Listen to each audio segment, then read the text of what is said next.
আল্লাহ তাআলা বলেন, ইন্নাল্লাযীনা আমানু ওয়া আমিলুস সালিহাত ওয়া আকামুস সালাতা ওয়া আতাউস যাকাতা লাহুম আজরুহুম ইনদা রাব্বিহিম। নিশ্চয়ই যারা ঈমান এনেছে আর যারা নেক আমল করেছে, যারা সালাত কায়েম করেছে, যারা যাকাত আদায় করেছে, তাদের জন্য তাদের রবের কাছে রয়েছে পুরস্কার। সুবহানাল্লাহ। আয়াতটা ভালো করে বোঝেন। যারা ঈমান আনছে, আপনারা কি ঈমান আনছেন না বেঈমান? ঈমান এনেছে। 2 নম্বর, নেক আমল করেছে। আপনারা কম বেশি নেক আমল করেন নাকি করেন না? দুইটা। 3 নম্বর, 5 ওয়াক্ত সালাত আপনারা আদায় করেন, চেষ্টা করেন।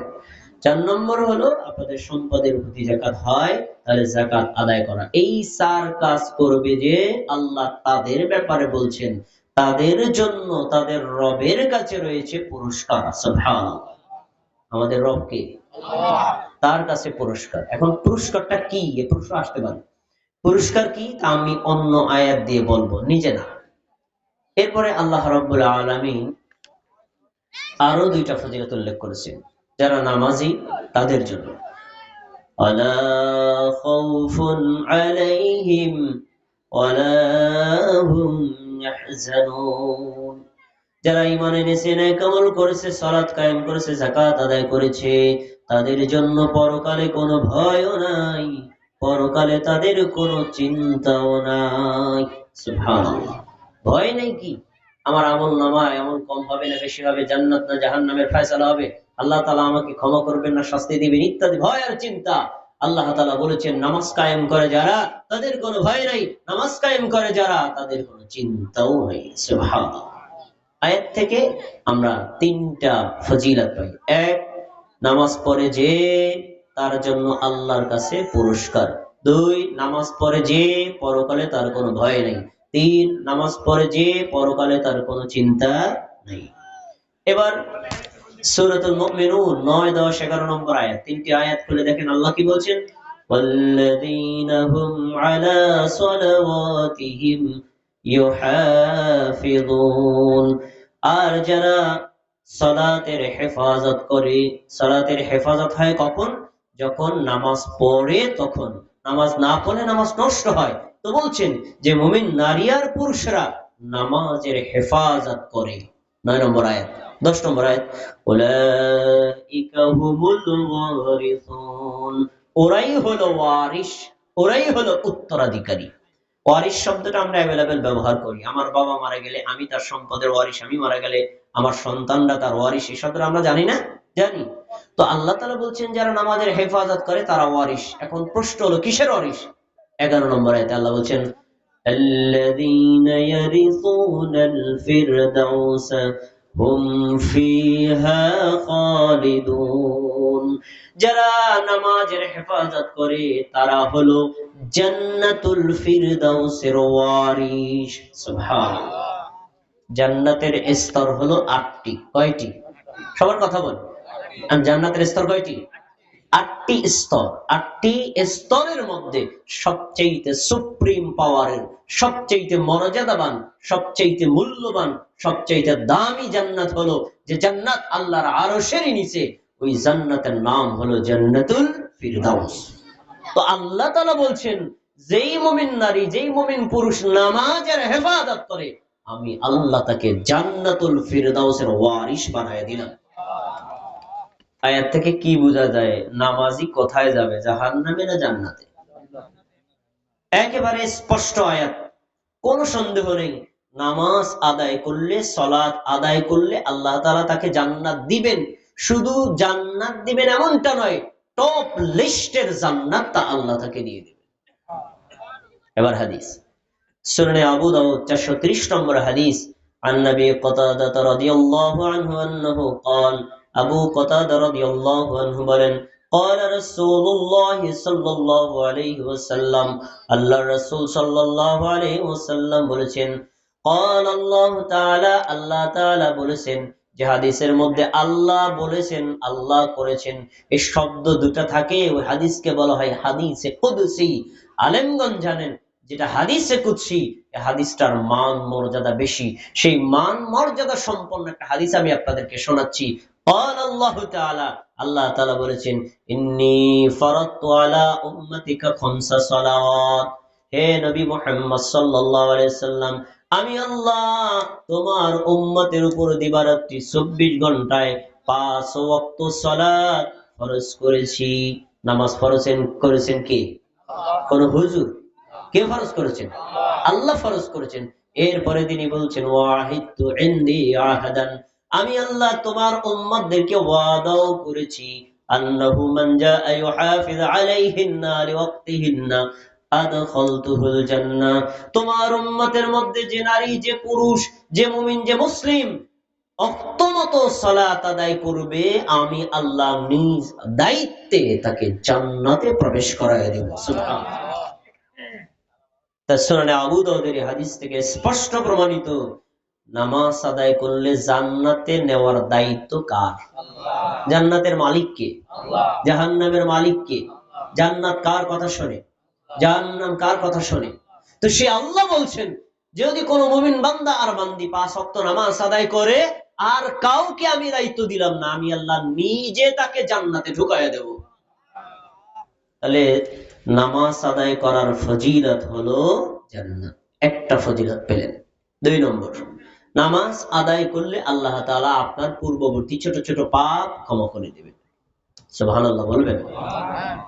আমরা ছোট বড় পাপ করি না, শুধু নামাজ আদায় করলে আল্লাহ না পাপ ক্ষমা করে দিবেন। হাদিস সহিহ মুসলিমে বর্ণিত হয়েছে, عن أبي هريرة رضي الله عنه أنه قال قال رسول الله صلى الله عليه وسلم, আবু হুরায়রা রাদিয়াল্লাহু আনহু বলেন, রাসূলুল্লাহ সাল্লাল্লাহু আলাইহি ওয়াসাল্লাম বলেছেন, আস-সালাওয়াতুল খামস ওয়াল জুমআতু ইলাল জুমআহ ওয়া রমাদানু ইলা রমাদান মুকাফফিরাতুম মা বাইনাহুন্না, কেউ যদি 5 ওয়াক্ত নামাজ আদায় করে, কেউ যদি 2 জুমার সালাত আদায় করে, কেউ যদি 2 রমজান মাসের সিয়াম রাখে, মধ্যবর্তী সময়ের পাপ ক্ষমা করে দিবেন কে? আপনি একটু আগে এশা সালাত আদায় করেছেন, তারপরে ফজর সালাত আদায় করবেন, এরপরে আবার জোহর সালাত আদায় করবেন, তারপরে আবার আসর সালাত আদায় করবেন, তারপরে আবার মাগরিব সালাত আদায় করবেন, এরপরে আবার এশা সালাত আদায় করবেন। 5 ওয়াক্ত সালাত আদায় করতে সময় লাগে কম, কিন্তু সালাতের মধ্যবর্তী সময়টা অনেক লম্বা। তো আল্লাহর নবী বলেছেন, 5 ওয়াক্ত নামাজ আদায় করলে মাঝখানের সময়ে তোমার দ্বারা যদি ছোট পাপ হয়, নামাজের কারণে আল্লাহ মাফ করে দিবেন। তাহলে নামাজ মানুষের গুনাহ রাখে না মাফ করে? আমরা মাফ চাই না? এবার দেখেন কিভাবে মাফ করবেন, তার একটা দৃষ্টান্ত নবী সাল্লাল্লাহু আলাইহি সাল্লাম দিয়েছেন। রাসূলুল্লাহ সাল্লাল্লাহু আলাইহি ওয়াসাল্লামের হাদিসটি বর্ণিত হয়েছে সহিহ বুখারীতে। রাসূল সাল্লাল্লাহু আলাইহি ওয়াসাল্লাম সাহাবীদের প্রশ্ন করছেন, আরাআইতুম লাউ আন্না নাহারান বিবাবি আহাদিকুম ইয়াগতাসিলু ফীহি কুল্লা ইয়াউমিন খামসান, আমার সাহাবীরা শোনো, তোমাদের বাড়ির সামনে যদি একটা নদী, একটা পুকুর, একটা খাল, একটা বিল থাকে, ওই নদীতে, ওই খালে, ওই বিলে, ওই পুকুরে যদি দৈনিক সে 5 বার গোসল করে, আমরা দিনে কয়বার গোসল করি? গরমকালে সর্বোচ্চ 2 বার, আর শীতকালে 2 দিন পর পর। আছে না কাকা? আছে তো। তো সাধারণ নিয়ম দৈনিক কয়বার? 1 বার। তো আল্লাহ রাসূল সাহাবীদেরকে প্রশ্ন করেছেন যে, কেউ যদি তোমাদের বাড়ির সামনে পুকুরে দৈনিক যত্নের সাথে 5 বার গোসল করে, তাহলে ইউবকি মিন দারানিহি শাইইন, তোমরা বলো কি তার গায়ে কোনো ময়লা থাকবে? আপনারা যেমন বলেছেন না, আমার নবীর সাহাবীরাও বলেছেন, ক্বালু লা ইউবকি মিন দারানিহি শাই, আল্লাহর নবী 5 বার যদি গোসল করে, লোকটার গায়ে কোনো ময়লাই থাকবে না। এ কথা বলার পরে আল্লাহর নবী সাহাবীদেরকে বলছেন, সাহাবীরা শোনো, ফাযালিকা মিসলুস সালাওয়াতিল খামস ইয়ামহুল্লাহু বিহিল খাতায়া, এটাই হলো 5 ওয়াক্ত নামাজের দৃষ্টান্ত। যেই মুমিন নারী, যেই পুরুষ 5 ওয়াক্ত নামাজ আদায় করবে, আল্লাহ তাআলা তার গায়ে কোনো গুনাহ রাখবেন না, পুরা ক্ষমা করে দিবেন। ক্ষমা করছেন কিসের জন্য? নামাজের জন্য। বলেন ওই কিসের জন্য? তাহলে নামাজ আদায় করলে পাপ কি হয়? ক্ষমা হয়। 3 নম্বর ফজিলাত, নামাজ ইসলামী শরীয়তের মধ্যে একটা এমন শ্রেষ্ঠতম ইবাদত, এই নামাজের হিসাবটাই কিয়ামতের দিন আল্লাহ সবার আগে নিবেন। সবার আগে কিসের হিসাব? সবার আগে নামাজের হিসাব। সবার আগে যে আল্লাহ নামাজের হিসাব নিবেন, কেন? নামাজের গুরুত্ব কম এই জন্য না? আমি যদি একটা দোকানের ব্যবসায়ী মালিক হই, একজনকে ক্যাশিয়ার রেখা দিলাম, তো আমি এক সপ্তাহ বেড়াইতে গেছি, তারপর আইসে যদি জিজ্ঞেস করি দোকানের কি কি বেচা কেনা হইলো, হিসাব দাও, আমাদের অনেক সময় এরকম কমেন্ট থাকে যে এই জিনিসটার হিসাবটা আগে দাও, ওইটা পরে। তার মানে যেটা আগে চাই সেটার গুরুত্ব কম না বেশি? আল্লাহর নবী সাল্লাল্লাহু আলাইহি ওয়াসাল্লাম এই কথাটা বলেছেন সুনানে তিরমিজিতে 413 নম্বর হাদিসে। তিনি বলেছেন, ইন্না আউওয়ালা মা ইউহাসাবু বিহিল আবদু ইয়াওমাল কিয়ামাতি মিন আমালিহি সালাতি। কিয়ামতের দিন আল্লাহ তাআলা বান্দার পক্ষ থেকে যত আমলের হিসাব নেবেন, সবার আগে হিসাব নেবেন ফরজ নামাজের। ফরজ নামাজের হিসাবটা সবার আগে নেবেন। জোহরে 4 রাকাত, আসরে 4 রাকাত, মাগরিবে 3 রাকাত, ইশায় 4 রাকাত আর ফজরে 2 রাকাত, এই 17 রাকাতের হিসাবটা আল্লাহ আগে চাইবেন। তারপরে তিনি বলছেন, ফা ইন সালাহাত ফাকাদ আফলাহা ওয়া আনজাহা। কারো ফরজ নামাজের হিসাব যদি সঠিক পাওয়া যায়, এই লোকটাই পরকালে সফল হবে, এই লোকটাই আল্লাহ তাআলার জাহান্নাম থেকে মুক্তি পেয়ে যাবে। সুবহানাল্লাহ।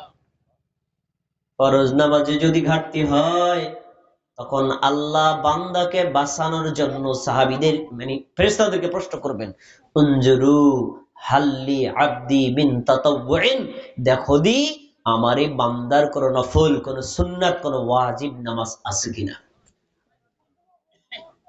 সুন্নাত নফল দিয়ে কি করবে?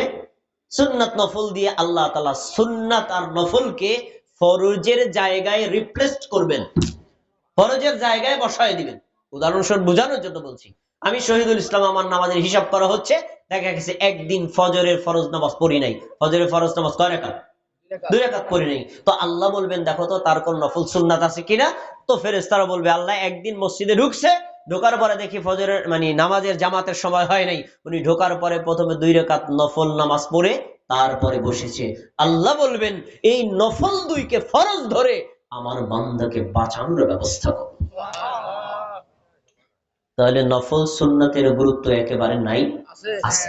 এটা হলো ব্যাকআপ, কখনো বিপদে পড়লে লাগবে। এই জন্য আমরা ফরজ তো করবই, সাধ্যমতো নফল সুন্নাত আদায় করব। তাহলে হাদিস থেকে যেটা পাওয়া গেল, আল্লাহ রাব্বুল আলামিনের নবী মুহাম্মদ সাল্লাল্লাহু আলাইহি সাল্লাম বুঝাতে চাইলেন, প্রথমে ফরজ সালাতের হিসাব হবে, তারপরে নফল। নফল দিয়ে ফরজকে পূর্ণ করলে যদি বাঁচানো যায় তাহলে সে বেঁচে যাবে, যদি এটা না হয় তাহলে আবার যদি এইভাবে সে বাঁচতে না পারে, যাকাতের, হজের, দানের কোন হিসাব হবে না। নামাজের হিসাব বেঠিক, ও লোকটা সবকিছু বেঠিক, নামাজ ঠিক, সবই ঠিক। নামাজের গুরুত্ব ইসলামী শরীয়তে কম না বেশি? বেশি। এবার একটা হাদিস দিয়ে নামাজের ফজিলতের কথা বলবো। আপনারা সবাই আমার শ্রদ্ধেয় দাদা, চাচা, ভাইয়ের মতো, আমি তো আপনাদের এলাকার সন্তান। একটা হাদিস আমি এখন আপনাদেরকে বলবো। আমার আলোচনার মধ্যে হাদিসটা হলো ক্রিম, হাদিসটা হলো মাখন। আপনি হাদিসটা যদি ধরে রাখতে পারেন, একজন বেনামাজি ব্যক্তির নামাজি হওয়ার জন্য এই একটা হাদিসই যথেষ্ট। হাদিসের মূল কথা বলে দিচ্ছি, কোন আল্লাহর বান্দা বান্দি যদি 5 ওয়াক্ত নামাজ আদায় করে, আল্লাহ তাআলা ওই বান্দার উপর, ওই বান্দির উপর দয়া করে 1 নয়, 2 নয়, 5 নয়, 10 নয়, 50 ওয়াক্ত নামাজের নেকি লিখে দিবে। সুবহানাল্লাহ। কোথায় বর্ণিত হয়েছে? সহিহ বুখারী হাদিস নাম্বার 349। আনাস রাদিয়াল্লাহু আনহু বলেন, নবী সাল্লাল্লাহু আলাইহি সাল্লাম তার মেরাজের ঘটনা বর্ণনা করেছেন। এই ঘটনা আপনারা আলেম ওলামাদের মুখ থেকে অনেকবার শুনেছেন, আমি একটু মনে করাই দিই, দেখেন আপনাদের মনে পড়ে কিনা। মুহাম্মদ সাল্লাল্লাহু আলাইহি সাল্লাম বাইতুল্লাহ ছিলেন, সেখান থেকে জিবরাইল তাকে নিয়ে গেলেন বাইতুল মুকাদ্দাস, সেখান থেকে প্রথম আসমান, তারপরে দ্বিতীয় আসমান, তারপরে তৃতীয় আসমান, তারপরে চতুর্থ আসমান, তারপরে পঞ্চম আসমান, তারপরে ষষ্ঠ আসমান, তারপরে সপ্তম আসমান, তারপরে সিদরাতুল মুনতাহা। এরপরে আল্লাহ তার নবীকে যতদূর ইচ্ছা ততদূর নিয়ে গেছেন। এই ঘটনা আপনারা শুনছেন না শোনেন নাই? এটাকে বলা হয় মেরাজের ঘটনা। তো রাসূল সাল্লাল্লাহু আলাইহি সাল্লাম বলেন, আল্লাহ তাআলা আমাকে তার কাছে নিয়ে গেলেন। তো যখন আল্লাহ তাআলা তার কাছে নিলেন, আল্লাহ তাআলা ফাআওহাল্লাহু ইলাইহা মা আওহা, আল্লাহ আমাকে যা ওহী করার তাই ওহী করলেন। সুবহানাল্লাহ। কি ওহী করেছেন বিস্তারিত সব বলেন নাই, 2-4টা কথা আমাদের জন্য বলেছেন, প্রত্যেকটা কথাই আমাদের জন্য শিক্ষণীয়। আমি এখান থেকে আপনাদের একটা প্রশ্ন করব, আল্লাহ নবী মুহাম্মদ সাল্লাল্লাহু আলাইহি সাল্লাম কোথায় গিয়েছিলেন মেরাজের রাতে? আল্লাহর সাথে সাক্ষাৎ করতে। তাহলে আল্লাহ কোথায় আছে? আল্লাহ আছে আরশের উপর। আল্লাহ কোথায় আছেন? আল্লাহ আরশের উপরে আছে। আল্লাহ তাআলা আরশের উপরে থাকলেও তার ক্ষমতা, তার পাওয়ার, তার ইলম, তার জ্ঞান, তার বুদ্ধিমত্তা, তার বিচক্ষণতা, তার দক্ষতা এত বেশি, প্রশান্ত মহাসাগরের লক্ষ লক্ষ মাইল নিচে একটা কীট পতঙ্গ যদি না খায়া থাকে, তার খোঁজ খবর রাখে কে? তিনি হলেন আল্লাহ।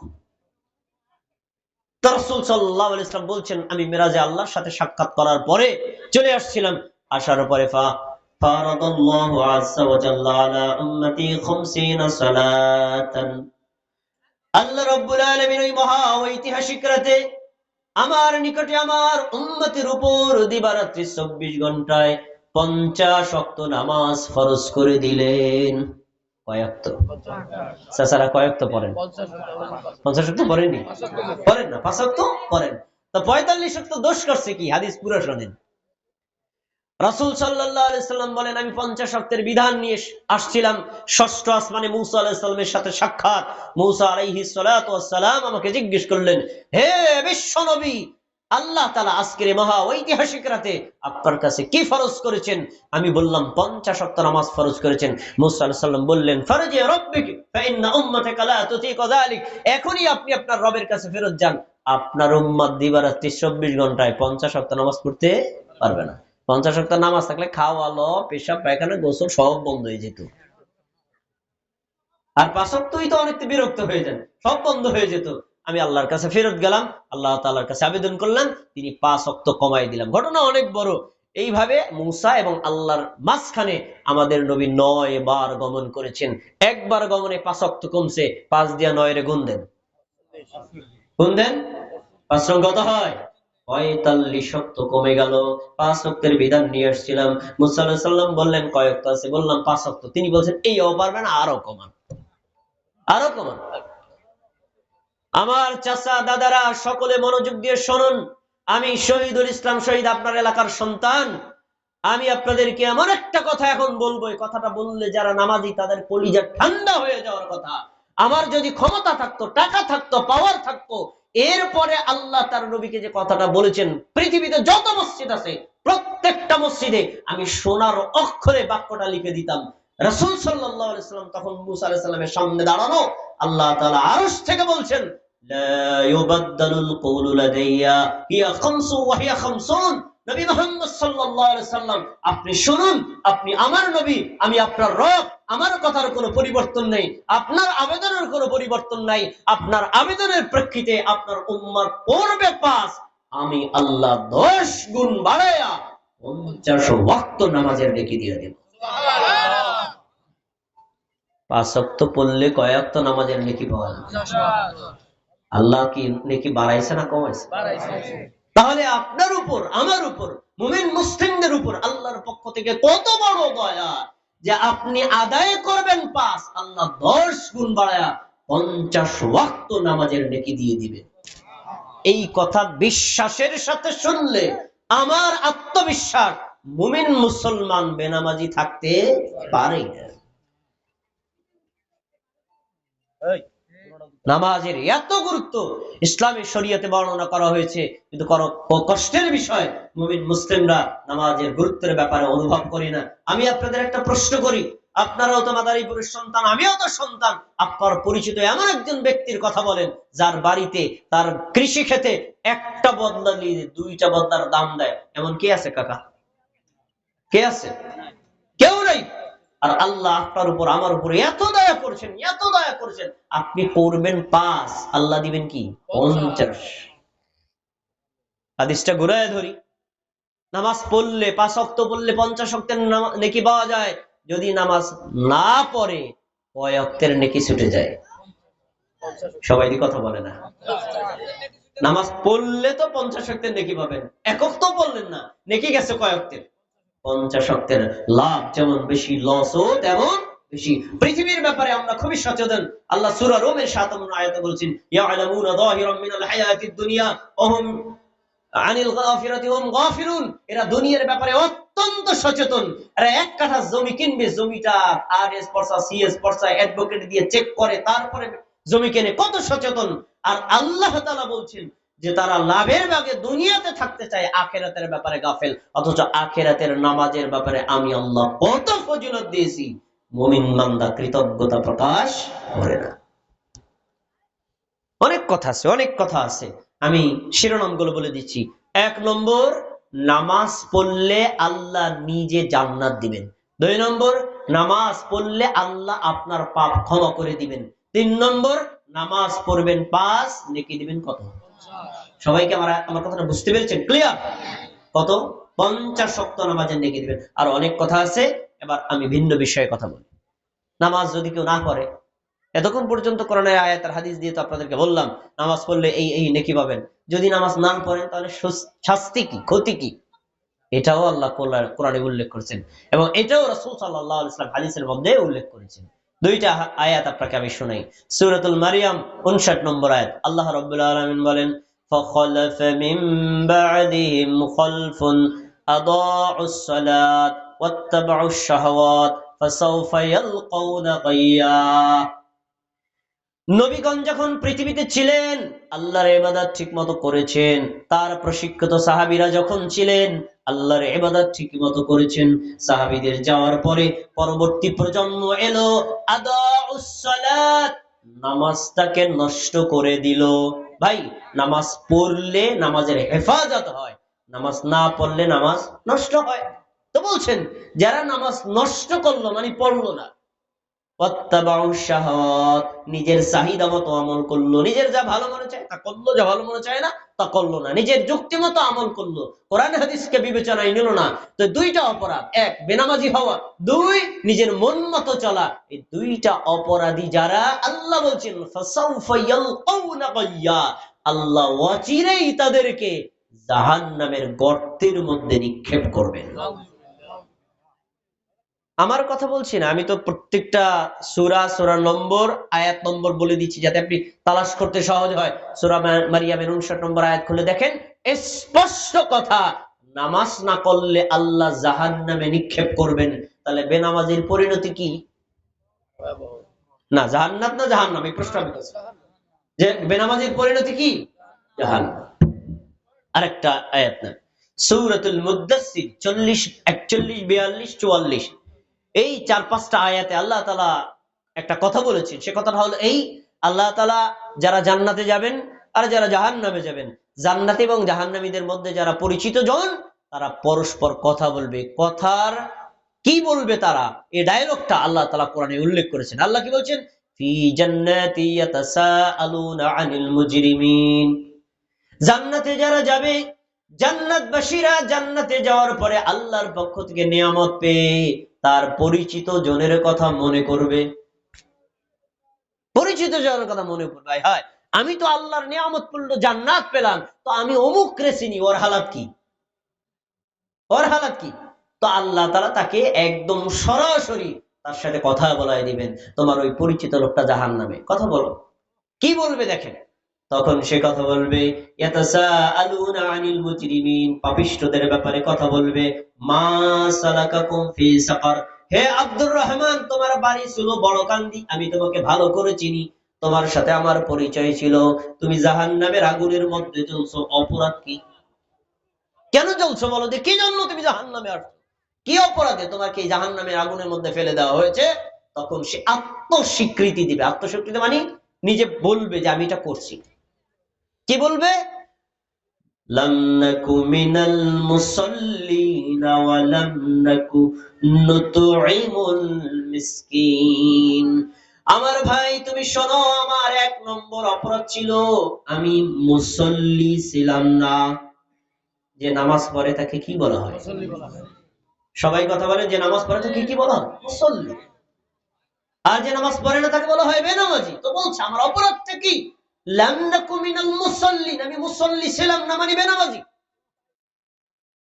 1 নম্বর অপরাধ। 2 নম্বর, ওয়ালাম নাকু নুতঈমুল মিসকিন, আমি মিসকিনদের খাদ্য দিতাম না, মানে আমার সম্পদের উপর যাকাত ফরজ হয়েছে, জাকাতের এই অংশটা ছিল গরিবের, গরিবের হক আমি না দিয়ে নিজেই খেয়েছি।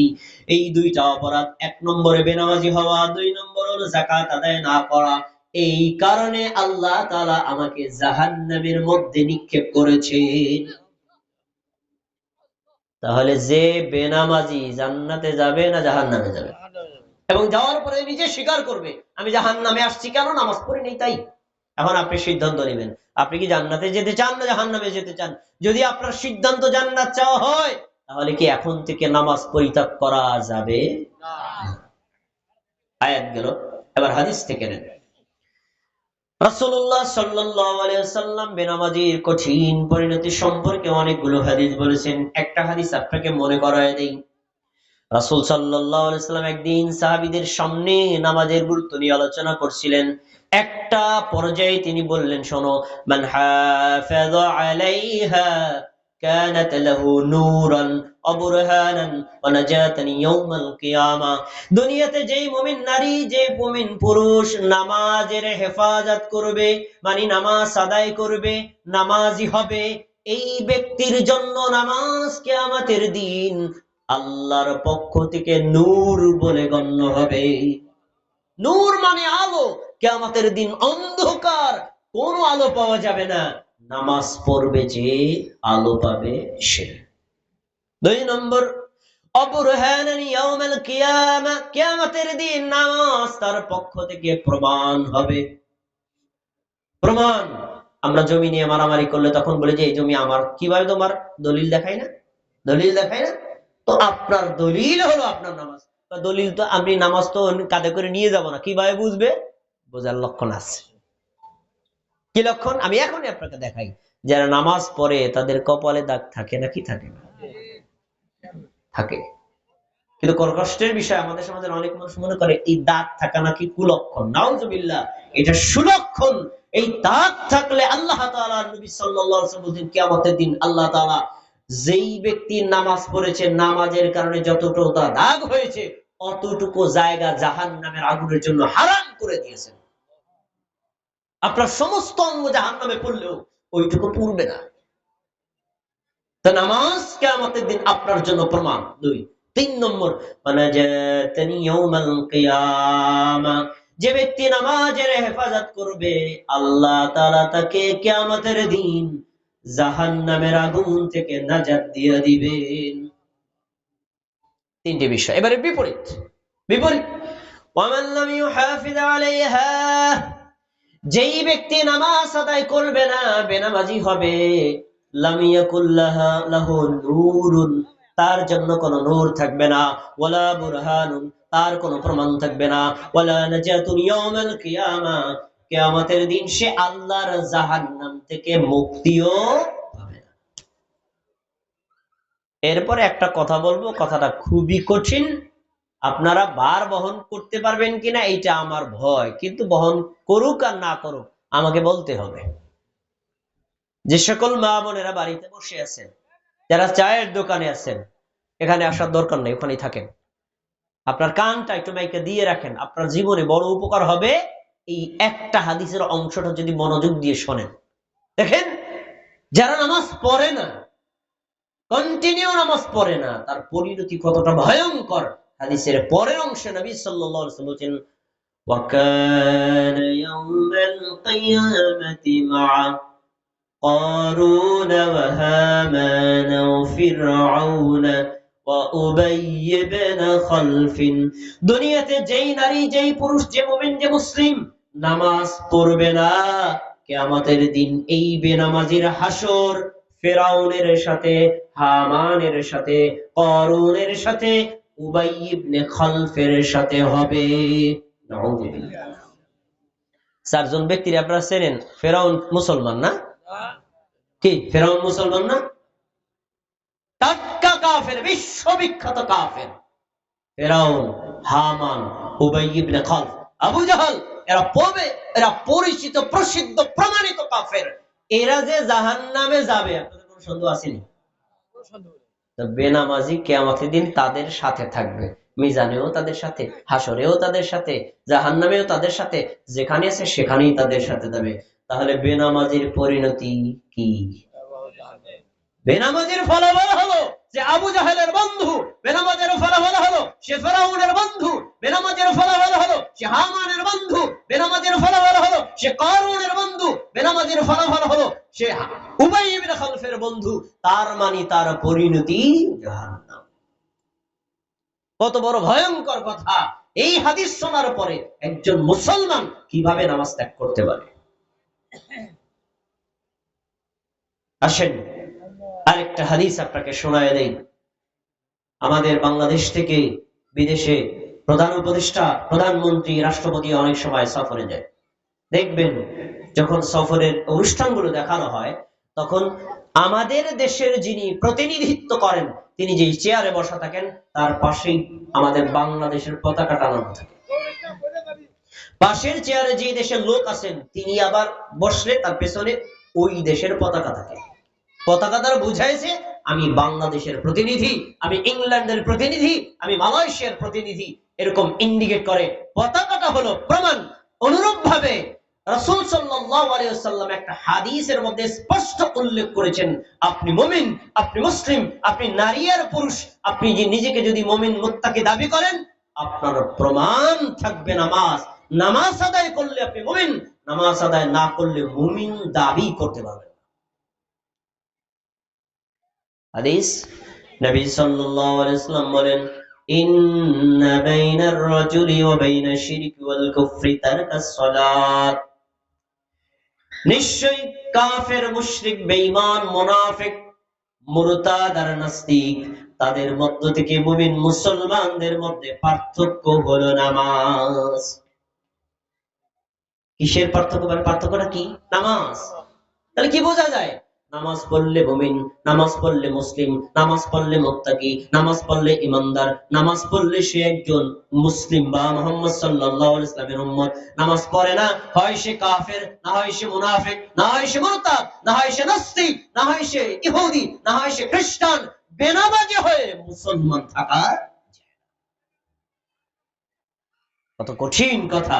এবার আপনারা আমাকে ধরবেন, ভাতিজা একটু থামো। কি? তাহলে যে চাচা, যে দাদা আমার প্রতিবেশী নামাজ পড়ে না, কালকে কি তাহলে কাফের বলে ডাক দেবো? উত্তর না, কাফের বলে ডাকা যাবে না। কেন ডাকবেন না? কারণ নামাজ ছেড়ে দেওয়ার দুইটা স্তর আছে। একটা হলো ভুলে ছুটে যাওয়া, আর একটা হলো ইচ্ছাকৃত ভাবে ছুটে যাওয়া। ধরেন আজকে আমি রাত 12টার সময় ঘুমাইছি, আজানের টের পাইনি, কেউ আমাকে ডাক দেয়নি, সকাল 8টায় ঘুম থেকে উঠছি, আমি ফজরের নামাজকে পড়ছি, কাফের হয়ে যাব না। কেন? ইচ্ছায় আমি ছাড়িনি, অনিচ্ছায়। রাসূল সাল্লাল্লাহু আলাইহি ওয়াসাল্লাম বলছেন, যে ব্যক্তি ঘুমায় থাকে আল্লাহ তাআলা তাকে ক্ষমা করে দিবেন, যে ভুলে যায় তাকে ক্ষমা করে দিবেন। আসরের সময় মনে পড়ছে, আয় হায় আমি জোহরের নামাজ পড়লাম না, আল্লাহ কি আপনাকে কাফের বানিয়ে দিবেন? না, এটা হলো ছুটে যাওয়া। আর যে বক্তা সুস্থ আছে, সবল আছে, সজ্ঞান আছে, কোন ধরনের ব্যস্ততা নাই, ইচ্ছাকৃত ভাবে কন্টিনিউ নামাজ পড়ে না, এই লোকটা ইসলাম থেকে বোল্ড আউট হয়ে যাবে, ইসলামে আর থাকতে পারবে না। হাদিস দেখেন সুনানে তিরমিজি হাদিস নম্বর 2662। রাসূল সাল্লাল্লাহু আলাইহি সাল্লামের সকল সাহাবীদের ঐক্যমত ফতোয়া, কানা আসহাবু মুহাম্মাদিন সাল্লাল্লাহু আলাইহি ওয়াসাল্লাম লা ইয়ারাউনা শাইআন মিনাল আ'মালি তারকুহু কুফরুন গায়রাস সালাত। আল্লাহর নবীর সকল সাহাবীরা একমত পোষণ করতেন, একজন লোক যদি যাকাত আদায় না করত সে মুসলমান, হজ না করলে সে মুসলমান, দান না করলে সে মুসলমান, পর্দা না করলে সে মুসলমান, রমজানের রোজা রাখে নাই মুসলমান, নামাজ ছেড়ে দিলে তাকে তারা মুসলমান মনেই করতেন না। কেন? কারণ নামাজ কি প্রতিদিন, রোজা কি প্রতিদিন ফরজ? বছরে একবার। তো এই রমজানে রাখে নাই ওজোরের কারণে পরের রমজানে রাখবে, কাফের বলতে পারবেন না, সে মুমিন। ওজোরের কারণে নাও রাখতে পারে। এবছর তার হজ ফরজ হয়েছে, সে এবছর একটা প্রবলেমের কারণে গেল না, আগামী বছর যাবে, কাফের বলা যাবে? যাবে না। অনুরূপ ভাবে যাকাত তার উপর ফরজ হয়েছে, এবছরই ফরজ হয়েছে, বিশেষ কারণে দিল না, পরের বছরে পিছনেরটা সহ দিবে, তার আদায় হয়ে যাবে। কিন্তু এই ওয়াক্তের নামাজ পড়ি নাই, একটা নাই 1 মাস পড়ি না, একটা নাই 1 বছর পড়ি না, মানে আমাদের কিছু মুসল্লি আছে শুধু জুমার দিন পড়ে, কিছু মুসল্লি আছে শুধু রমজানে পড়ে রমজান আলী, কিছু মুসল্লি আছে শুধু ঈদের নামাজ পড়ে ঈদ মিয়া। এইরকম নামাজি হলে ইসলামের মধ্যে থাকা, এটা ইসলামী শরিয়তের বিধান। এই জন্য অত্র হাদিস থেকে আমরা যেটা বুঝতে পারলাম, ইমানদার আর বেঈমানের মধ্যে পার্থক্য কি? নামাজ। নামাজ পড়লে ইমানদার, নামাজ না পড়লে ইমান থেকে বের হয়ে যাবেন। এখন আপনি সিদ্ধান্ত নেবেন আপনি কি মুমিন থাকবেন না ইমান থেকে বের হয়ে যাবেন। যদি ইমান থেকে বের হয়ে যান, পরকালে জাহান্নাম থেকে মুক্তি আর জান্নাত লাভ কখনোই সম্ভব। আমরা কি এখন থেকে নামাজের যত্নবান হব তো? ইনশাআল্লাহ হব না? এবার আরেকটি ফজিলত আপনাকে শোনাচ্ছি, এর সাথে নামাজের কিছু পদ্ধতি রিলেটেড পদ্ধতি আছে এর সাথে। সহিহ সুনানে আবু দাউদ হাদিস নাম্বার 430, عن ابي هريره رضي الله عنه انه قال قال رسول الله صلى الله عليه وسلم, আবু হুরায়রা রাদিয়াল্লাহু আনহু বলেন, রাসূল সাল্লাল্লাহু আলাইহি ওয়াসাল্লাম বলেছেন, খামসু সালাওয়াতিন ইফতারাদাহুন্নাল্লাহ, পাঁচ ওয়াক্ত নামাজ আল্লাহ ফরজ করেছেন। কথা বলেন, কে ফরজ করেছেন? কোন হুজুর, কোন আলেম? আমাদের নবী ফরজ করেছেন না। কে ফরজটা কে করেছেন? আল্লাহ নিজে ফরজ করেছেন। যিনি আমাদের স্রষ্টা, যিনি আমাদের রব, তিনি ফরজ করেছেন। এরপরে বলছেন, এই ফরজ করার সাথে সাথে আল্লাহ চারটি শর্ত দিয়েছেন। আমার দাদা চাচারা সবাই ট্রাই করবেন আপনাদের নামাজে চারটা শর্ত মিলে কিনা। চার শর্ত দিয়েছেন। এক নম্বর, মান আহসানা উদুআহুন্না, যে ব্যক্তি নামাজের জন্য সুন্দর করে ওযু করবে। এক নম্বর শর্ত।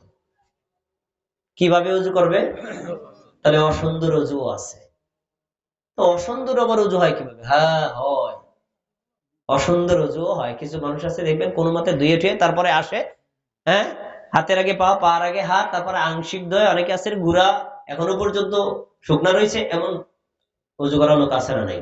বিশেষ করে শীতকালে এই সমস্যাটা বেশি, তাই না? গরমকালে 3 বারের জায়গায় 4 বার দেয় পারে, কিন্তু শীতকালে আসলে দিতে চায় না। এরকম হয়। কিন্তু উত্তম করে ওযু করতে হবে। উত্তম মানে প্রত্যেকটা অঙ্গ 3 বার ধৌত করবেন, সম্পূর্ণ মাথা একবার মাসাহ করবেন। নবী সাল্লাল্লাহু আলাইহি ওয়াসাল্লাম যেভাবে ওযু শিক্ষা দিয়েছেন ওইভাবে ওযু করবেন। এক নম্বর শর্ত, সুন্দর করে ওযু করা। দুই নম্বর, ওয়াসাল্লাহুন্না লিওয়াক্তিহিন্না, ওয়াক্ত মতো নামাজ পড়া। ওয়াক্ত মতো নামাজ মানে যোহরের নামাজ ঠেলতে ঠেলতে নিয়ে যাবেন কোথায়? আসরের সময়। কেমন মুসল্লি নাই? ওয়াক্তে পরিবর্তন করে বা কাজা করে বা শেষ সময়ে নামাজ পড়ে। ওয়াসাল্লাহুন্না লিওয়াক্তিহিন্না, ওয়াক্ত মতো আদায় করা অথবা আউয়াল ওয়াক্তে আদায় করা। দুইটা শর্ত। তিন নম্বর, ওয়া আতাম্মা রুকুহুন্না, রুকু সাজদাগুলো পরিপূর্ণভাবে আদায় করা। তো রুকু সেজদা পরিপূর্ণ আর অপরিপূর্ণ দুই ধরনেরই হয়। অপরিপূর্ণ রুকু যে হয়, এটা কি আপনারা জানেন কেমনে হয়? একটু প্র্যাকটিক্যাল দেখাই। আমাদের তাকাইলে কথাগুলো বুঝতে পারবেন, আপনার জীবনে কাজে লাগবে। নামাজ তো 70 বছর যাবত পড়েন, আমি তো আপনার অর্ধেক বছর বয়স না। একটু খেয়াল করে শোনেন। পরিপূর্ণভাবে রুকু করা। পরিপূর্ণভাবে রুকু হয় কিভাবে? আপনি যখন রুকুতে যাবেন, আল্লাহু আকবার বলে যাবেন। পুরো রুকুতে যাওয়ার পরে মাথা, মাজা, পিঠ সমান বরাবর হবে। দুই হাত দুই হাঁটুর উপর থাকবে। আপনার দৃষ্টি সাজদার স্থানে থাকবে। শান্তশিষ্ট ভাবে সুবহান রাব্বিয়াল আযীম, সুবহান রাব্বিয়াল আযীম, সুবহান রাব্বিয়াল আযীম এভাবে পড়বেন। কোনো তাড়াহুড়ো করা যাবে না। এরপরে যখন আপনার রুকু শেষ হয়ে যাবে, তারপরে সামি আল্লাহু লিমান হামিদা বলে দাঁড়াবেন। দাঁড়ানোর ক্ষেত্রে আমাদের বড় ভুল হলো, আমাদের সমাজে কিছু চিকন চালাক মানুষ আছে, উনি মনে করে একটু আগে রুকু থেকে উঠলাম, তারপরে আবার সিজদায় যাব, পুরোপুরি টান হওয়ার কি দরকার? কিছু মুসল্লি আছে 90 ডিগ্রি অ্যাঙ্গেলে মাথা তোলেন, তাদের রুকু পরিপূর্ণভাবে হবে না। আমার দিকে একটু তাকায় দেখেন, রুকু করেছেন, উঠবেন সামি আল্লাহু লিমান হামিদা, এতটুকু মাথা তুলে এরপরে যদি সিজদায় যান, আপনার রুকু পরিপূর্ণ হবে না। কিভাবে আপনি পরিপূর্ণ হবেন? নবী সাল্লাল্লাহু আলাইহি ওয়াসাল্লাম শিক্ষা দিয়েছেন, হাত্তা তা'তাদিলা কাইমান, প্রশান্ত চিত্তভাবে দাঁড়িয়ে যাও। তোমার মাথা, তোমার মাজা, তোমার পিঠ, তোমার পা একদম সমান বরাবর হবে। রুকু থেকে দাঁড়ানোর পরে তুমি কি বলবা? রব্বানা লাকাল হামদ হামদান কাসীরান তাইয়িবান মুবারাকান ফি। এইটুকু পর্যন্ত যখন তুমি রুকুতে দাঁড়াবা আর রুকুর এই তাহমিদটা পড়বা, তোমার রুকু পরিপূর্ণভাবে হয়ে যাবে। রাসূল সাল্লাল্লাহু আলাইহি সাল্লাম একদিন সালাত আদায় করেছিলেন, পিছনের এক মুসল্লি নবী যখন বললেন সামি আল্লাহু লিমান হামিদা, পিছনের এক মুসল্লি বলল রব্বানা লাকাল হামদ হামদান কাসীরান তাইয়িবান মুবারাকান ফি। এইটুকু যখন বললেন নবী সাল্লাল্লাহু আলাইহি ওয়াসাল্লাম সালাম ফিরিয়ে বলছেন মানিল মুতাকাল্লিম, উচ্চস্বরে এই বাক্যগুলো কে বলেছে? সাহাবী মনে করেছেন ভুল হয়ে গেছে, তিনি আবার জিজ্ঞেস করেছেন কে বলেছে বলো। তখন সে বলল আল্লাহর নবী আমি বলেছি। নবী সাল্লাল্লাহু আলাইহি ওয়াসাল্লাম বললেন সাহাবী তুমি দেখো না আমি দেখি? আমি দেখলাম 30 জন ফেরেশতা প্রতিযোগিতা করতেছে তোমার এই বাক্যগুলোর নেকি লিখে আল্লাহর দরবারে কে আগে পৌঁছে যাবে। তাহলে এই দোয়া পড়লে নেকি কি বাড়ে না কমে? কিন্তু আপনি পড়বেন কিভাবে? ইমামি করে তাড়াহুড়া সামি আল্লাহু লিমান হামিদা বলেই রুকুতে চলে গেছে, সাজদায় চলে গেছে, আপনি বলারই সময় পান না। রুকু পরিপূর্ণভাবে আদায় করতে হবে, আল্লাহর দেওয়া শর্ত। এরপরে নবী সাল্লাল্লাহু আলাইহি ওয়াসাল্লাম সাজদাকেও পরিপূর্ণভাবে আদায় করতে বলেছেন। আমাদের সমাজের অধিকাংশ মুসল্লির সাজদা হয় না, সাজদার মধ্যে ত্রুটি হয়। সাজদা শুধু দিলেই হবে না, পরিপূর্ণভাবে সাজদা দিতে হবে। আপনি যখন সাজদা দিবেন তখন কিভাবে আপনি 8টি অঙ্গ দিয়ে সাজদা দিবেন খেয়াল করে শুনুন। আপনার 2 পায়ের আঙ্গুল জমিনের সাথে মিলানো থাকবে, 2 হাঁটু জমিনের সাথে মিলানো থাকবে, 2 হাতের কবজি জমিনের সাথে মিলানো থাকবে, নাক আর কপাল জমিনের সাথে মিলানো থাকবে। 8টি অঙ্গ দিয়ে সিজদা দিতে হবে। নবী সাল্লাল্লাহু আলাইহি ওয়াসাল্লাম বলছেন উমিরতু আন আসজুদা আ'দাইন, আমাকে আদেশ করা হয়েছে আমি যেন 7টি অঙ্গে সিজদা দেই। 7ম অঙ্গের ব্যাখ্যা দিতে গিয়ে তিনি বলছেন না আনফুন ওয়া জাবহাতুন, তোমরা এই 7ম অঙ্গ বলতে বুঝে নাও তোমার নাক আর কপাল, মোট মিলিয়ে 8টি অঙ্গ। 8টি অঙ্গ জমিনের সাথে মিলানো থাকবে। একটা অঙ্গ যদি সিজদা শুরু থেকে শেষ পর্যন্ত জমিন থেকে উপরে থাকে সিজদা পরিপূর্ণভাবে হবে না। কিছু মুসল্লি আছে না সিজদা দিলে পা থাকে আসমানে, আছে না নাই? তার সিজদা পরিপূর্ণভাবে আদায় হবে না। অনেকে আছে কপাল মিলায় নাক মিলায় না, নাক মিলায় কপাল মিলায় না, এমন মুসল্লি কি আসেনি? জেনে নিন আপনার সিজদা পরিপূর্ণভাবে হবে না। তো রাসূল সাল্লাল্লাহু আলাইহি ওয়াসাল্লাম বললেন রুকু পরিপূর্ণভাবে আদায় করে, সিজদা পরিপূর্ণভাবে আদায় করে। রুকু সিজদা পরিপূর্ণ করার আরেকটা লক্ষণ হলো রুকু দিকে শান্তশিষ্টভাবে তাসবিহ পাঠ করবেন, কোনো তাড়াহুড়া করা যাবে না। সুবহানাল্লাহ সুবহানাল্লাহ সুবহানাল্লাহ সুবহানাল্লাহ এরকম মুসল্লি নাই। আমি যেটা সময় নিছি এর চেয়ে কম সময় না মুসল্লি আছে, অথচ শান্তশিষ্টভাবে পড়তে হবে। নবী সাল্লাল্লাহু আলাইহি ওয়াসাল্লাম হাত্তা তাতমাইন্না সাজিদান, সিজদা শুধু দিলেই হবে না, স্থির হয়ে ধীর স্থির ভাবে দাও। হাত্তা তাতমাইন্না সাজিদান মানে সিজদায় গেছেন, 8টি অঙ্গ মিলাইছেন, এবার শান্তশিষ্টভাবে বলবেন সুবহানা রাব্বিয়াল আ'লা সুবহানা রাব্বিয়াল আ'লা সুবহানা রাব্বিয়াল আ'লা। কোন শব্দেই তাড়াহুড়া করা যাবে না। এখনো সিজদা পূর্ণ হয় নাই, উঠছেন, ওঠার পরে কিছু মুসল্লি আবার চিকন চালাকি করে, কি দেখবেন পুরোপুরি ভাবে না বসে অ্যাঙ্গেলে বসে আবার সিজদায় যায়। এমন মুসল্লি আমাদের এই বড়কান্দি এলাকায় নাই। কি করে তারা দেখেন সিজদা থেকে মাথা তুলছে, পুরোপুরি ভাবে না বসে অ্যাঙ্গেলে বসেছে। রাসূল সাল্লাল্লাহু আলাইহি ওয়াসাল্লাম বলেন হাত্তা তাতমাইন্না জালিসান, শুধু আংশিক মাথা তুললেই হবে না, মাথা মাজা একদম সমান বরাবর হবে। 2 সিজদার মাঝখানে দোয়া আছে, জানেন নি চাচারা? দোয়া আছে, একটা বড় একটা ছোট।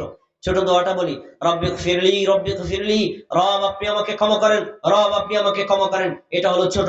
আর বড়টা হলো আল্লাহুম্মা গফিরলি ওয়ারহামনি ওয়াজবুরনি ওয়াহদিনি ওয়ারযুকনি ওয়াআফিনি ওয়ারফা'নি, আল্লাহ আপনি আমাকে ক্ষমা করেন, আল্লাহ আপনি আমাকে দয়া করেন, আল্লাহ আপনি আমাকে সক্ষমতা দান করেন, আল্লাহ আপনি আমাকে হেদায়েত দান করেন, আল্লাহ আপনি আমাকে রিজিক দান করেন। সুবহানাল্লাহ। 2 সিজদার মাঝখানে দোয়া কবুল হয়। রাসূল সাল্লাল্লাহু আলাইহি ওয়াসাল্লাম দোয়া পড়তেন, ফরজ সালাতে পড়তেন, নফল সালাতে পড়তেন। আমরা পড়ব তো দূরের কথা, আর রুকু সিজদা দিয়েই তো তাড়াহুড়ো করে পারি না ইমামদের জন্য। 2 সিজদার মাঝখানে এই রকম দোয়া বড়টা বা ছোটটা পড়লে আপনার সিজদা কমপ্লিট হবে, নাহলে অসম্পূর্ণ থাকলে আপনি সালাতের মাধ্যমে ক্ষমা পাবেন না। কয়টা গেল? 3টা। এবার 4 নম্বর শর্ত, আল্লাহর দেওয়া শর্ত। 4 নম্বর শর্ত হলো খুশুআহুন্না, নামাজে আল্লাহু আকবার বলার পর থেকে শুরু করে সালাম পর্যন্ত টোটাল সময়ে তুমি আল্লাহর সাথে কথোপকথন করছো, এই সময়ে মনোযোগ থাকবে কোন দিকে? ব্যবসার দিকে, জমিনের দিকে, অন্য কোনো দিকে? হ্যাঁ, খুশুউহুন্না, তোমার মন, তোমার ইচ্ছা, তোমার আগ্রহ আল্লাহর দিকে থাকবে, কারণ তুমি আল্লাহর সামনে দাঁড়িয়ে আছো। তখন যদি তুমি মনে করো আমার সামনে আল্লাহ দাঁড়িয়ে আছেন, আমি সিজদা দিচ্ছি আল্লাহর পায়ে, এভাবে আত্মবিশ্বাসের সাথে তুমি সিজদা করবা। চারটা শর্ত পাওয়া গেল। নবী সাল্লাল্লাহু আলাইহি ওয়াসাল্লাম আল্লাহর মাধ্যমে বলছেন, আল্লাহ তাআলা সালাত ফরজ করেছেন চারটি শর্ত দিয়ে। এক, সুন্দর করে ওযু করা। দুই, ওয়াক্ত মতো নামাজ আদায় করা। তিন, রুকু সিজদা পরিপূর্ণভাবে আদায় করা। চার, এই কাজগুলোর মধ্যে আল্লাহর প্রতি মনোযোগ থাকা। চার শর্ত সাপেক্ষে নামাজ পড়বে যে আল্লাহ বলছেন, কানাত লাহু আহাদুন আইয়াগফিরাল্লাহ, আমি আল্লাহ তার জন্য ওয়াদা করলাম তার কোনো পাপই রাখবো না। পাপ ক্ষমা করে দিবেন কে? তাহলে কয়টা শর্ত পাওয়া গেল? চারটা শর্ত সাপেক্ষে আপনাকে সালাত আদায় করতে হবে। এটা কোন মানুষের স্পেশাল কারো ব্যক্তির জন্য না, সকল মুমিন নর এবং নারীর জন্য শর্ত। এই চার শর্ত সাপেক্ষে আমাদেরকে সালাত আদায় করতে হবে। নামাজ যে পড়বেন, নামাজ পড়বেন কার তরিকায়? সম্পূরক প্রশ্ন। নামাজ পড়বেন কার তরিকায়? আলহামদুলিল্লাহ, অনেকেই ভালো উত্তর দিয়েছেন। নামাজ আদায় করতে হবে মুহাম্মদ সাল্লাল্লাহু আলাইহি ওয়াসাল্লামের তরিকায়। বিয়ে শাদী কার তরিকায়? হজ করবেন কার তরিকায়? যাকাত কার তরিকায়? ফরজ নফল প্রত্যেকটা ইবাদত একমাত্র আল্লাহর জন্য করবেন, কিন্তু ইবাদতের সিস্টেম, পদ্ধতি, প্রসেস, মেথড হবে একমাত্র নবী মুহাম্মদ সাল্লাল্লাহু আলাইহি ওয়াসাল্লামের। আর দেখানো নিয়মের বাইরে পীরের তরিকা, বুজুর্গের তরিকা, আলেমের তরিকা, এলাকার তরিকা, দেশের তরিকা, দশের তরিকা, অন্য কোন তরিকায় যদি আপনি ইবাদত করেন, আপনার ইবাদত যত চমৎকার হোক, কিয়ামতে এই দিয়ে আপনি কখনো পার পাবেন না। সূরা মুহাম্মাদের 33 নম্বর আয়াতে আল্লাহ আমাদেরকে সতর্ক করেছেন। আল্লাহ বলেছেন, ইয়া আইয়ুহাল্লাযীনা আমানু, মুমিনগণ শোনো, আতিউল্লাহ, আল্লাহর কথা মানো, ওয়া আতিউর রাসূল, রাসূলের কথা মানো, ওয়া লা তুবতিলু আ'মালাকুম, তোমাদের আমলগুলো বাতিল করে দিও না। কেউ যদি আল্লাহর কথা মেনে ইবাদত করে, তার ইবাদত আল্লাহ কবুল করবেন। কেউ যদি নবীর তরিকায় ইবাদত করে, তার ইবাদত আল্লাহ কবুল করবেন। আল্লাহ এবং আল্লাহর রাসূলের কথার বাইরে, তাদের নীতির বাইরে, তাদের সিস্টেমের বাইরে অন্য কারো যদি ইবাদত হয়, ফালা তুবতিলু আ'মালাকুম, তোমাদের আমল বাতিল করে দিও না, মানে অলরেডি আমল রিজেক্ট হয়েই গেছে। তাহলে ইবাদত হবে কার তরিকায়? নবী মুহাম্মদ সাল্লাল্লাহু আলাইহি ওয়াসাল্লামের তরিকায়। আল্লাহ তাআলা সূরা আলে ইমরান 31 নম্বর আয়াতে বলেছেন, কুল ইন কুনতুম তুহিব্বুনাল্লাহ ফাত্তাবিউনি, নবী তুমি পৃথিবীর মানুষদেরকে বলো তোমরা কি আল্লাহকে ভালোবাসো? আপনাদের প্রশ্ন, আপনারা আল্লাহকে ভালোবাসেন? ভালোবাসেন? আল্লাহকে ভালোবাসা নফল, ফরজ। আল্লাহকে ভালোবাসা ফরজ, ঈমানের একটা পার্ট। শুধু ভালোবাসলেই হবে না, সর্বোচ্চ ভালোবাসা পাবে কে? আল্লাহ। সৃষ্টির সবচাইতে আল্লাহকে বেশি ভালোবাসা ফরজ। কোরআনে আল্লাহ বলছেন, আশাদ্দু হুব্বাল লিল্লাহ, ঈমানদার যারা আল্লাহকে সর্বোচ্চ ভালোবাসে তারা। আল্লাহকে ভালোবাসতে হবে। আর ভালোবাসার পর আপনার একটা দায়িত্ব এসে গেছে। কি দায়িত্ব? ফাত্তাবিউনি, তোমরা না বললা আল্লাহকে ভালোবাসো, আমার কথা মানো। আমার মানে নবীর, আমার মানে নবীর। আপনারা বাংলা ভাষা বোঝেন, আমি বাংলা ভাষায় বুঝাই। আমার আর আমাদের শব্দ দুইটা কি এক না আলাদা? আলাদা না? আমার এক বচন আর আমাদের বহু বচন। নবী সাল্লাল্লাহু আলাইহি ওয়াসাল্লাম আল্লাহ তাআলা এই কথা শিখায় দেন নাই, বলো আমাদের অনুসরণ করো না। তিনি বলছেন আমার অনুসরণ মানে একমাত্র নবী মুহাম্মদ সাল্লাল্লাহু আলাইহি ওয়াসাল্লামের অনুসরণ। নবীর তরিকার বাইরে অন্য কোন তরিকায় নামাজ, রোজা, হজ, যাকাত, নফল, ফরজ কোন ইবাদতই করা যাবে না। করলে এই ইবাদত আল্লাহর দরবারে 100 পরিমাণ উপকার হবে। তাহলে কার মতো ইবাদত করব? মুহাম্মদ সাল্লাল্লাহু আলাইহি ওয়াসাল্লামের মতো, তার মতো ইবাদত করতে হবে। এর বাইরে ইবাদত করা যাবে না। নামাজ, রোজা সবই যদি আল্লাহর নবীর মতো হয়, তো নবী, আমাদের নবী কিভাবে নামাজ পড়েছেন, কিভাবে হজ করেছেন, কিভাবে যাকাত দিয়েছেন, এগুলো জানা যেমন ফরজ, মুসল্লিদেরকে জানানোও ফরজ, মুসল্লিদেরকে এভাবে নামাজে প্র্যাকটিসিং করাও ফরজ। নবী কিভাবে নামাজ পড়ছেন আমাদের কি জানতে আগ্রহ হয়? দেখেন, মিলায় দেখি, আমরা একটু মিলাই দেখি আমাদের নবী কিভাবে নামাজ পড়তেন, আমরা কিভাবে নামাজ পড়ি, কোন ডিসটেন্স আছে কিনা। যদি পার্থক্য থাকে, এই পার্থক্য মূলক ইবাদত দিয়ে আল্লাহর কাছে পরকালে মুক্তি পাবেন না। নবী সাল্লাল্লাহু আলাইহি ওয়াসাল্লামের একজন সাহাবী আবু হুরায়রা রাদিয়াল্লাহু আনহু বলেন, নবী সাল্লাল্লাহু আলাইহি ওয়াসাল্লাম, আমার পরে আলোচনা খেসছেন, আমাকে বলবেন না? 5 মিনিট আছে আপনি, আপনি 40 তো বাইরে। আচ্ছা আচ্ছা, সরি, আমি তো একজন বক্তা, আমার পরে বক্তা আসলে আমি কোনো সময় বক্তব্য দেই না, এটা আমার পুরাতন অভ্যাস। ভাই সরি, আমি জানি না আপনি এসেছেন। 2 মিনিটে কথা শেষ করেছি, খেয়াল করে শুনুন। রাসূল সাল্লাল্লাহু আলাইহি সাল্লাম মসজিদের মধ্যে প্রবেশ করলেন, তারপরে আর একজন মুসল্লি মসজিদে ঢুকলেন, ঢোকার পরে 2 রাকাত নামাজ পড়ে বসেছেন। এটাকে বলা হয় দুখুলুল আমাদের মসজিদ। কষ্টের বিষয়, আমাদের দেশের মুসল্লি তো দূরের কথা, ইমাম খতিবরাও মসজিদে ঢুকে 2 রাকাত নামাজ না পড়ে বসে যায়। এটা সুন্নাহ বিরোধী আমল। রাসূল সাল্লাল্লাহু আলাইহি ওয়াসাল্লামের সামনে লোকটা 2 রাকাত নামাজ পড়ে নবীকে সালাম দিল। আল্লাহর নবী বললেন, ইরজি ফাসাল্লি ফাইন্নাকা লাম তুসাল্লি, ফিরে যাও, তুমি নামাজ পড়ো না, তুমি আবার নামাজ পড়ো। লোকটা ফিরে গেল। 3 বার আল্লাহর নবী তাকে ট্রান্সফার করে পাঠালেন। 3 বার নবীর সামনে নামাজ পড়লো, আল্লাহ নবী 3 বার তার নামাজটাকে রিজেক্ট করে দিলেন। সাহাবী এবার চতুর্থবারে বলছে, ওয়াল্লাযী বা'আতাকা বিল হক মা উহসিনু গায়রা, আল্লাহর কসম করে বলছি, যে আল্লাহ আপনাকে সত্য সহ পাঠাইছেন, আমি এর চেয়ে সুন্দর করে নামাজ পড়তে পারি না, আপনি আমাকে নামাজটা শিখাই দিন, আপনার নামাজের সাথে একটু মিলান। নবী সাল্লাল্লাহু আলাইহি ওয়াসাল্লাম এবং তাকে নামাজ শিক্ষা দিয়েছেন, ইদা কুমতা ইলাস সালাতি ফাকাব্বির, তুমি যখন নামাজে দাঁড়াবা তখন তুমি প্রথমে বলবা আল্লাহু আকবার। নামাজের প্রথম শব্দ কি? সবাই বলেন কি? এর আগে জায়নামাজের দোয়া, এটা নামাজের পার্ট না। এর আগে নাওয়াইতু আনুসাল্লি, এটা নামাজের পার্ট না, বরং আল্লাহু আকবার বলা বড় ফরজ। আমরা আল্লাহু আকবার বলি। তারপর সুম্মা ক্রামা তায়াসসারা মাআকা মিনাল কোরআন, কোরআনের যে অংশ তোমার কাছে সহজ সেটা তুমি পড়ো। সূরা ফাতিহার সবচেয়ে সহজ, এটা পড়ো। তারপরে যে অংশ থেকে তুমি পারো অতটুকু পড়ো। পড়ার পরে সুম্মা রাকা, তারপরে তো রুকু করো। আমরা কি রুকু করি নাকি করি না? সূরা ফাতিহা পড়ি নাকি পড়ি না? রুকু করেন, কিন্তু রুকু পরিপূর্ণভাবে করেন না। নবী বললেন, হাত্তা তাতমাইন্না রাকিয়ান, শুধু রুকু করলেই হবে না, পরিপূর্ণভাবে রুকু করতে হবে। তারপরে রুকু থেকে মাথা তোলো, হাত্তা তাতমাইন্না কায়িমান, প্রশান্ত চিত্তভাবে দাঁড়িয়ে যাও। তারপর সুম্মাসজুদ, এরপরে যদি সিজদা করো, সিজদা শুধু করলেই হবে না, পরিপূর্ণভাবে সিজদা করো। হাত্তা তাতমাইন্না সাজিদান, শান্তশিষ্টভাবে সিজদা করো। সুম্মারফা, তারপর সিজদা থেকে মাথা তোলো। এরপরে তুমি তেলে আবার হাত্তা তাতমাইন্না জালিসান, প্রশান্ত চিত্তভাবে বসে যাও। তারপরে আবার সিজদা করো। রাসূল সাল্লাল্লাহু আলাইহি ওয়াসাল্লাম এবার তাকে বললেন, সুম্মাফআল ফি সালাতিকা কুল্লিহা, এক রাকাত নামাজের যে নিয়ম তোমাকে বললাম, প্রত্যেক রাকাত এভাবেই আদায় করো। এটাই হলো নবীর শেখানো নামাজ। আমরা কি শান্তশিষ্টভাবে নামাজ আদায় করতে রাজি আছি না? ইনশাআল্লাহ। আল্লাহ তাআলা আমাদের সবাইকে যেভাবে নবী সাল্লাল্লাহু আলাইহি ওয়াসাল্লাম নামাজ আদায় করেছেন, শিক্ষা দিয়েছেন, ওইভাবেই আদায় করার তৌফিক দান করুন। আমিন। একটা আমল বলে আমি আলোচনা শেষ করে দিচ্ছি। ফরজ সালাতে সালাম ফেরানোর পরে আমরা অনেক মুসল্লি যিকির আজকার আছে করি না, তার ভিতরে 3 তাসবিহ গুরুত্বপূর্ণ যিকির।